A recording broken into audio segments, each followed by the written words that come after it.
उर्दू फिक्रे के आखिर में ता है, ती है, ते हैं, होंगे तो प्रेजेंट इंडेफिनिट टेंस होता है या सिंपल प्रेजेंट टेंस होता है। जैसा कि ये है, चीखते हैं ना, ये फेल है, प्यार करता हूँ फेल है, पढ़ते हैं फेल है, ठीक है, खरीदना, खरीदते हैं, खरीदता है, फेल है। जैकार्स हाउल इन द इवनिंग, ठीक है, ये जैकार्स प्लूरल सब्जेक्ट है तो ये फिर इसके साथ एस नहीं लगेगा, एस नहीं लगेगा, इसे हम कहते हैं सब्जेक्ट वर्ब अग्रीमेंट, ठीक है, subject verb agreement. In the evening होगा ये फ्रेज, प्रपोजिशनल फ्रेज है। अब एट द इवनिंग नहीं होगा, एट द इवनिंग नहीं होगा, इन द इवनिंग, ठीक है। मैं अपनी इसका फिर क्या पैसिव बनेगा, इसका पैसिव नहीं बनेगा, ठीक है, क्योंकि ये इंट्रांजिटिव वर्ब है। बहरहाल अब तक आप इतना समझ रहे हैं कि इनका पैसिव नहीं बनेगा, ट्रांजिटिव इंट्रांजिटिव की सेपरेट वीडियो आएगी। मैं अपनी बहन से प्यार करता हूँ, आई लव माई सिस्टर। हम रोज अखबार पढ़ते हैं, we read the newspaper daily. हाँ, इसका बनेगा, देखिए वी सब्जेक्ट है, इसके साथ वर्ब के साथ एस या एस नहीं लगा। द न्यूज़पेपर ये ऑब्जेक्ट है, डेली एडवर्ब है।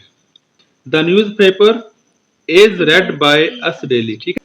द न्यूज़पेपर, अब क्या इसके बाद फिर क्या आएगा, इज रेड, इज रेड, इसको हम ये देखें, रीड स्पेलिंग वही रहेंगे, अगर हम पढ़ेंगे रीड रेड रेड, सेकंड और थर्ड फॉर्म को क्या पढ़ेंगे, रेड रेड।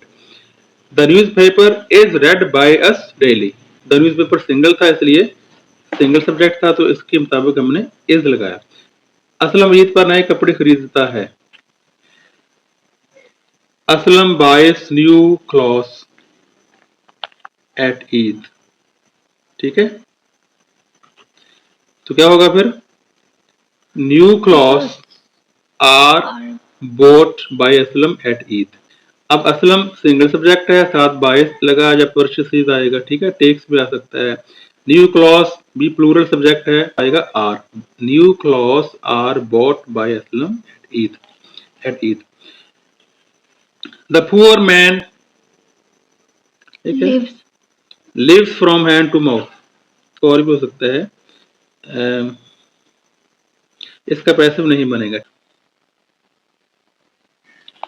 इसका ये बन सकता है, स्पेंड्स हिज लाइफ, ठीक है, spends his life, the poor man spends his life from hand to mouth, इसका मतलब है मुश्किल से गुजारा करना, ये इडियम है।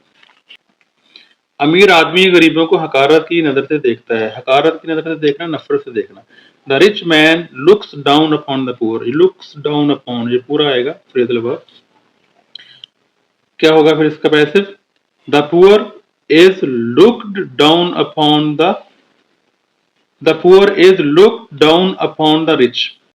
ये गलत है, चूँकि द पुअर द रिच अपने साथ प्लूरल वर्ब लेता है, आर आना चाहिए या वर आना चाहिए, ये यहाँ आर आएगा। अगर होता ना द पुअर मैन तो फिर आना था the poor man is look down upon by the rich, यहाँ होगा the poor are looked down upon by the rich. अब हैंड तो नहीं आएगा, अब जो अंडे देना खास बात हो गई ना जी, यहाँ हैंड्स के साथ द आएगा, चूँकि ख़ास मुर्गियाँ हैं ना तो द हैंड्स आएगा, और ख़ास साल है जिसमें अंडे देती हैं तो द ईयर आएगा, और अराउंड नहीं राउंड आएगा। अब ऐसी बहुत सी मुर्गियाँ हैं जो कि सारा साल अंडे नहीं भी देती, तो इस तरह आएगा द हैंड्स लय eggs all the year round, इसका पैसे वैसे भी नहीं बनेगा।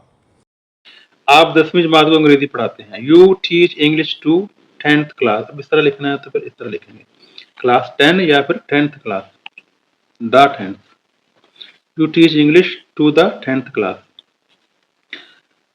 The 10th class is taught English by you, ठीक है। इसमें एक डायरेक्ट ऑब्जेक्ट है, to teach English, English direct object है, क्लास इनडायरेक्ट ऑब्जेक्ट है, ठीक है। डायरेक्ट का मतलब सिंपल है कि सब्जेक्ट का बराह रास्त ताल्लुक डायरेक्ट असर हो ऑब्जेक्ट पर, ये इनडायरेक्ट है, डायरेक्ट ऑब्जेक्ट में से असर होकर गुजरता है, जाता है इनडायरेक्ट ऑब्जेक्ट में। या फिर इस तरह भी हो सकता है, English is taught by you to the 10th class, या फिर the 10th class is taught English by you. मैं तैरना जानता हूँ, I know how to swim, तो स्टूडेंट्स ये एक प्रैक्टिस थी, इसमें कुछ चीज़ें अनसिस्टमेटिकली भी हो सकती हैं। तो practice makes a man perfect. आप कमेंट्स में कम से कम 2-2 सेंटेंसेस लिखेंगे एक्टिव और पैसिव। अगर आपको वीडियो थोड़ी-सी भी मालूमाती लगी हो तो आप वीडियो लाइक कर सकते हैं, चैनल सब्सक्राइब कर सकते हैं। Meet you soon with the next video. अल्लाह हाफ़िज़।